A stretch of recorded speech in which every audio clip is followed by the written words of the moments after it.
Hello everyone. आज हम बात करेंगे एम्ब्रोक्साल सिरप के बारे में दोस्तों। ये रेस्पिरेटरी ट्रैक्ट डिसऑर्डर के लिए होती है, या फिर यूँ कह लीजिए हम इसको हिंदी भाषा में खांसी का सिरप भी बोलते हैं। ये कफ सिरप होता है, एम्ब्रोक्साल सिरप नाम से आपको मार्केट में मिल जाएगा। आप बहुत आसानी के साथ ले सकते हैं।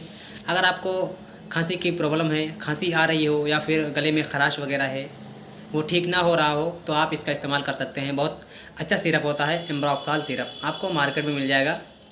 इसको इस्तेमाल कैसे करना है दोस्तों, ये आपको 10 ml सुबह 10 शाम आप इसका इस्तेमाल कर सकते हैं।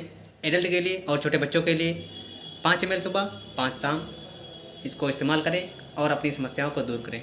Thank you for watching.